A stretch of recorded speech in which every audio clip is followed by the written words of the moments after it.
Do you want to get more ideas, more lessons about guitar? Guitar chords, guitar modes, guitar scales? So, all you have to do is to click the subscribe button or follow button. And we are now friends. Just stay tuned and we will start right now. Okay guys, our topic is very important because we can considering this is a special lesson. This is a standard unfamiliar guitar chord. It is a advanced guitar chord. How to play C9 sus4 in 3 shapes. So if you do not know about how to play or if you do not have an idea to play that chord, focus on the screen and you can watch my finger which string I'm plucking or I'm picking. Okay guys? The first shape of C9 sus4, just make a bar your index finger from the 3rd fret going down from A string. So this is the first one shape, considering as easy shape. But to make sure you need to strengthen your finger to give the sound of that chord. This is the sound of C9 sus4 or C9 suspended fourth, okay?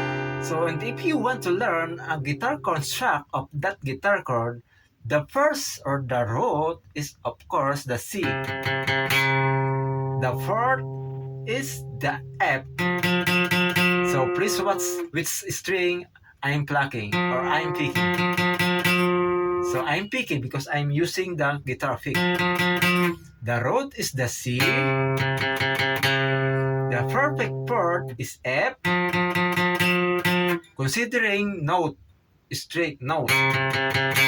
Note C, the root, the F, the perfect fourth. It replaces the third. We don't have the third or the third degree. Change it into the fourth. The fourth. The fourth note is the F. And then the perfect fifth is the G. G note. The flat 7 or minor 7 is B flat. B flat note or A sharp note.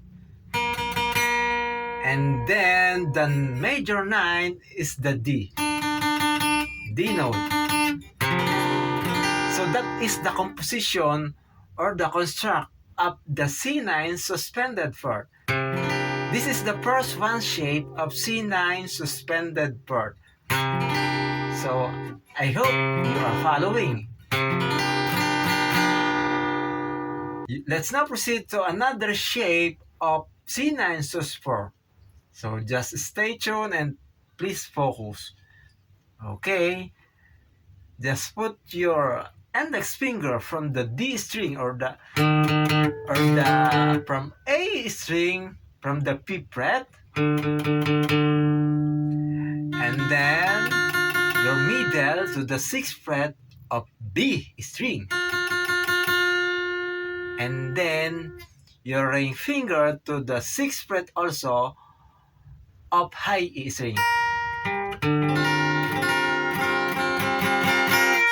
And that is the second shape of C9 sus4.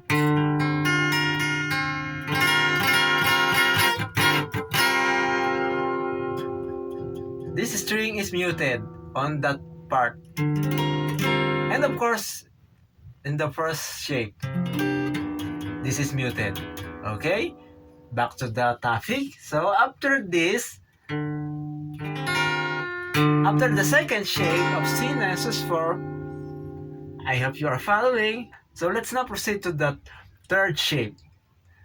All you have to do is to copy this. Just make a bar also. Pressing with tightly again.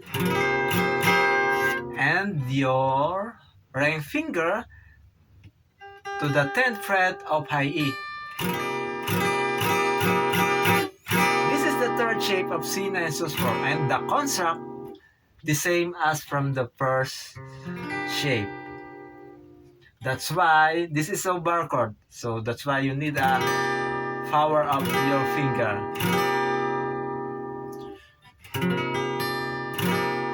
We need to be patient and persistent.